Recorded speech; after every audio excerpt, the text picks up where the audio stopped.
Being upfront, I'm not a huge fan of my great-granddad. He always sought isolation from others. When I was a kid, I heard that he had fought in the war and I thought it was the coolest thing ever. I wanted to ask if he ever served on a battleship or got to shoot at other ships. But he always refused to say anything about it. Now that I'm older, I can get why he would want to stay quiet about a lot of things he saw. But back then, I didn't appreciate it. I just thought that he was a crusty old man who hated kids. To give you some idea of what he looked like, picture Lawrence Tierney in Reservoir Dogs, and add like 20 years to it. And the man was practically built out of salt. Before he passed in 2015, I decided that I wanted to at least make an effort to get to know him better. And great-granddad had all of three things to say. The government was betraying us somehow. How it changed with every visit. Not to go to the ocean. I remember once as a kid, my parents tried to take him with us to Ocean City, and he screamed bloody murder until we just laughed. It was the most active I had ever seen him, and a few other things that were really bad because I liked boys. I stuck with it though. I could tell that he was lonely at the retirement home, and I think he knew that he didn't have much time left. Eventually, after a while, I convinced him to at least tell me about his time in the war. He agreed as long as I brought him a case of beer every time that I came over. I'm putting this on my throwaway account because I don't want my family or friends seeing this. Disclaimer: I know nothing about ships and stuff, so forgive me if I mess up terminology here and there. For context, great-granddad was a boatswain's mate, or a bosun's mate, he says, aboard a destroyer. The ship he served on was the USS O'Reilly, a Fletcher-class destroyer. He enlisted in 1942 and, as he describes, was about 5 feet 8 inches and 10 stone in weight. I won't use his or any other real names out of respect. Unfortunately, he never gave me any specific dates beyond the year. One thing that he emphasized to me is that with the amount of crossings he did, and the years that he spent at sea, a lot of things just blended together after a while. After some things just end up happening so much, they become boring. The first story he told me was on his first crossing in the Atlantic. His destroyer was assigned to a convoy heading to England around 1942 or 1943. Contrary to what I thought, Granddad despised the ship. The ship was one hell of an EDB, in his own words. I didn't know quite what he meant by that until he started getting into his stories. His first crossing didn't involve fighting U-boats or anything, but it took place in the coldest part of the year crossing, the Black Pit, essentially an area of the sea where airplanes can't cover the convoy.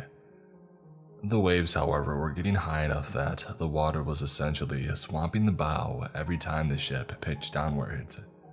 Granddad remembered during the first crossing, the ocean had so much chop to it that every night, he feared that the ship would sink and he would drown. It turns out that he had never learned how to swim. Every night in his bunk, he would listen to the ship groan and creak as it rose up over a wave, and then a loud crash as it pitched down into the water. He never quite got used to that. The water was always perpetually freezing as well. Not quite cold enough to freeze, but certainly not warm enough to ever be comfortable. His second crossing did actually involve action.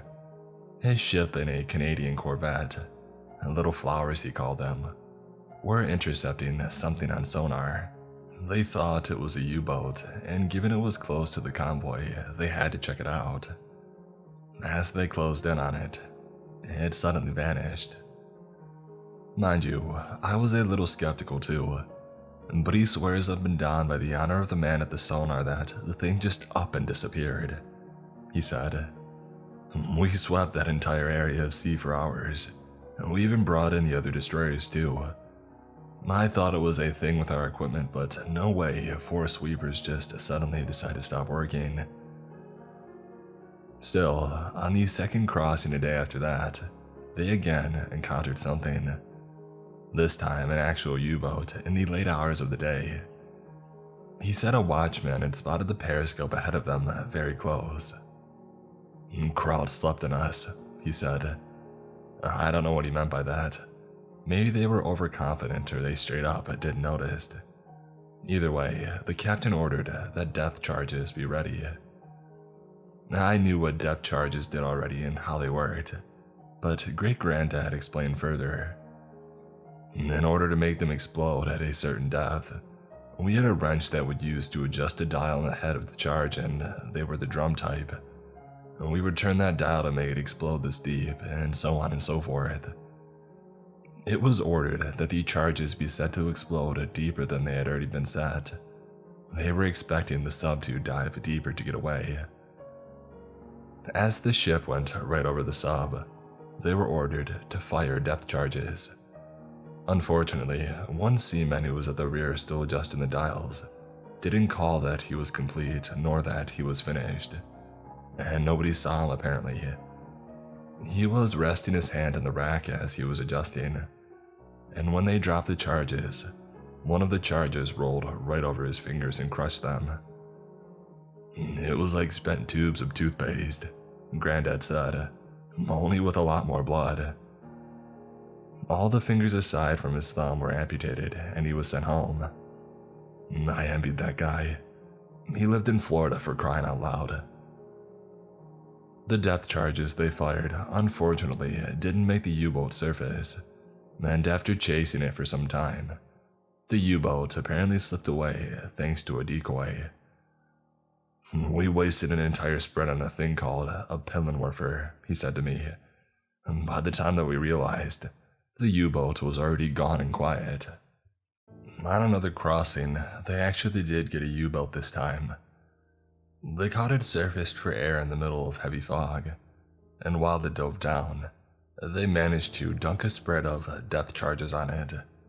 "I was the one to spot it actually," Granddad said. "Off our starboard beam, we made right standard rudder to check for any debris, and sure enough, we see a slick of oil and some scrap. But the only real way to know for sure was to look for body parts." He explained that under the immense pressure of water and with depth charges going off all around it, a submarine collapsing underwater from pressure isn't the prettiest sight. "We found some pieces and a man's head."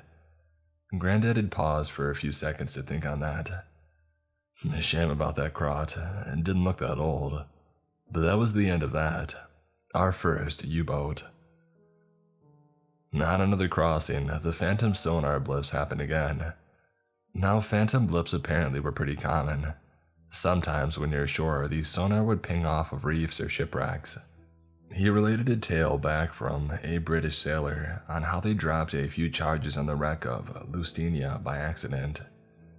But these were occurring over deep water where this shouldn't be happening.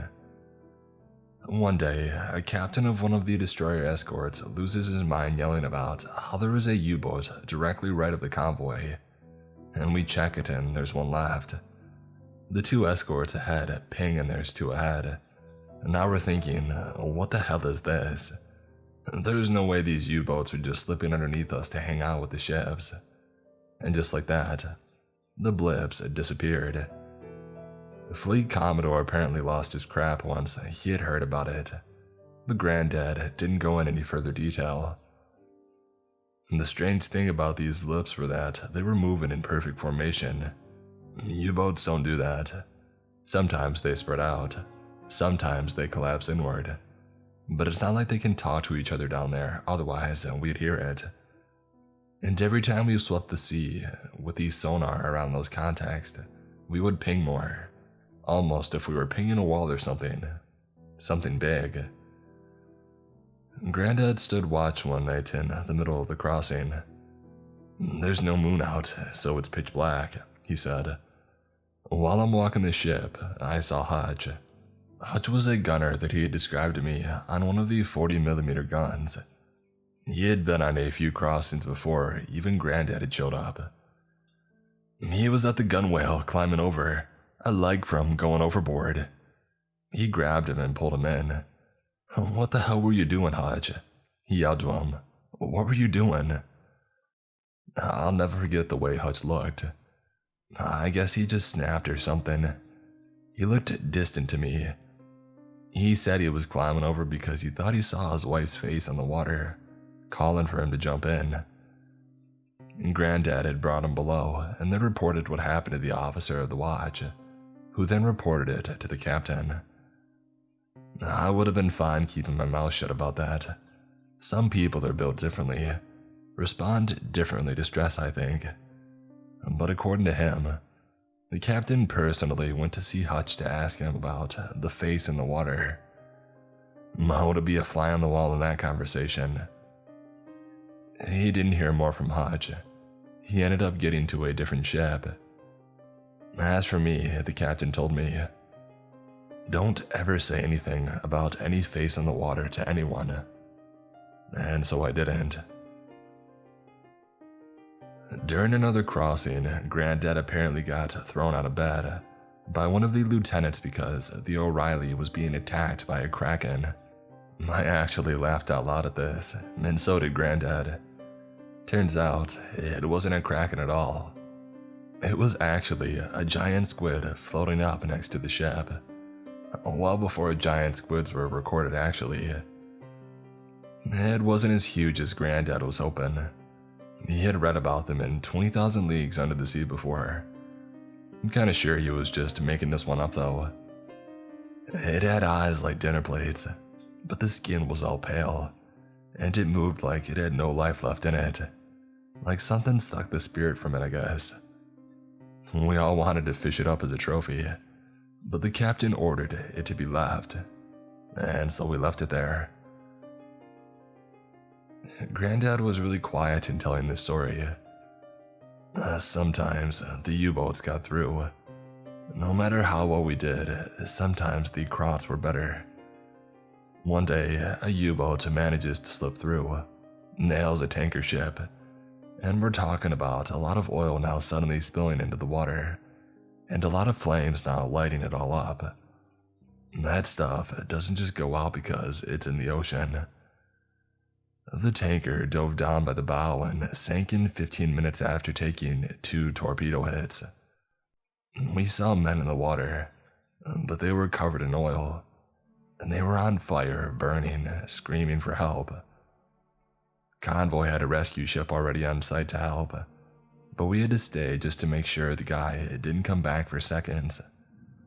I was glad that we kept our distance. Sure as hell didn't want to see what that was like. During a lull period, in a moonless night watch, Granddad swore up and down he heard noises from the water. Usually the only things you expect to hear are waves, maybe seagulls and the ship itself. But Granddad told me that he felt like he was hearing voices from the water itself, calling to him. They sounded like a singer I had heard in a dive back in Richmond with the most beautiful voice. He thought that he was going under some kind of battle fatigue, some sort of thing, and he reported it to the officer of the watch, a lieutenant. The lieutenant told him to just ignore it. Granddad asked him exactly what he was trying to ignore. Yeah, those voices, they come and go.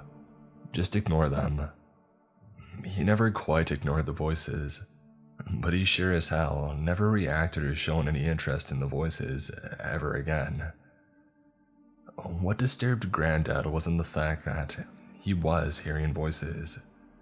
It was how matter-of-fact the lieutenant was about it, as if the thing happened all the time. And then I remembered Hutch, and I thought to myself, actually, does this happen all the time? Granddad witnessed quite a few ships sinking in his lifetime, and told me a few, never happily, obviously. But Granddad was very distraught about this one. We were in crossing in the night. My last crossing now that I remember before they shipped us across the canal into the Pacific. We noticed this one ship, a Greek munitions runner lagging behind the convoy. The captain of the O'Reilly ordered the ship to turn around and screen it until it caught up. From a little radio chatter he could overhear, he at least thought he heard that something was causing them to slow down. Now obviously, you can't just stop the entire convoy for one ship. So the convoy continues on while Granddad's ship goes over to render aid. That was when the sonar man called out a contact next to the Greek ship, so close in fact that he was sure it was underneath it. It was beyond the crowds to toy with us. They wouldn't sit underneath a ship for funsies, it just wasn't logic. And that was when Granddad saw it. He was on the bridge wing with the captain when they saw the Greek ship, a massive, multi-ton cargo freighter. Just think. It was like you poked a hole in the bottom of a tub. Like a drain, just sucked the ship under stern first. I swear by my own two eyes that I saw that water bend downwards. He listened to the cries of the Greek crew over the radio as the ship went under, in just under half a minute. And then the sea settles, like there was never a ship there. Nobody could believe it aboard the ship. We went flank speed and just ran out of there before we were next. I remember the look of the captain. Was he scared? I asked. No. He just looked frustrated, like this kind of thing just happens. The official report to the Commodore and to all command above us was that the ship was sunk by U-boats and lost with all hands on deck. There really wasn't any real way to say that something just sucked the ship under. No maelstrom, no whirlpools. Nothing on Earth could do such a thing. We were ordered to remain quiet on what we actually saw. Reports and letters were censored heavily. We made sure to watch our gossip because a new rumor spread on the ship that we would be thrown overboard for even thinking about what we saw. Eventually, it just became something of a myth that we told to scare new guys. Most of the crew ended up being transferred in ones or twos, or small groups before the war's end. I was one of the few who remained on O'Reilly the entire time. I asked him why he always kept quiet about all this stuff for so long. And with the saddest look on his face, he said, "Nobody would ever believe me." Nowadays, I really doubt he ever actually fought in the war. He didn't leave us any heirlooms. There are no pictures of him in uniform. No letters to great-grandma. Nothing. And as much research as I've been doing as of late, there's very little to actually support him going to war. I can't even find anything about the USS O'Reilly. There was a ship named it, but of a different class than Granddad told me. At the same time, I don't quite believe that he was lying to me. What would he gain from claiming he fought in a war at his age? I don't know. He had plenty of more stories that I couldn't quite squeeze in here. I actually had the foresight to write it all down, just so that I could reference it in my own research. I may or may not relate more as I go along through it. Frankly, I'm quite sure that he wanted to tell me these stories, and I actually understand now why he hates the ocean at least. I have to go sleep now. Maybe I'll respond in the morning.